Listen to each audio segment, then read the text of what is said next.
বৎসা এই নে খই খা এই বেলা। কেন তুমি দাও মা এই ধরনের জ্বালা?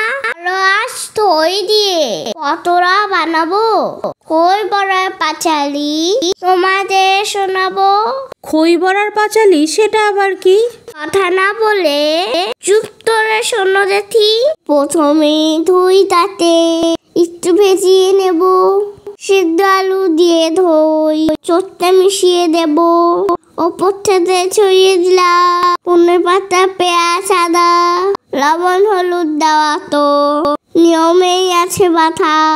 এরপরে স্বাদের জন্য ম্যাগি মশলা দেব। সব কিছু চুটতে চুটতে ভালো করে মেখে নেব। পাইন নিন যাতে হয়। 1 চামচ ময়দা দিলাম। ভালো করে এবার সব মেখে আমি নিলাম। আলুটি নাম ধরে নুন ধরিয়ে দেই। কড়াই বসিয়ে তেলে বড়া ছেড়ে দেই। এরপরে ইচ্ছে মতো লাল লাল করে ভেজে ধুয়ে বড়া দুটি সব তোমরা তুলে নেবে।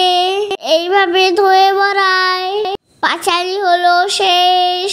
সস দিয়ে ঢেলে রেখো লাগবে 3 বেশ। আজকের মতো রান্না শেষ হয়ে গেল। সবাই মিলে পছন্দ হয় চলো।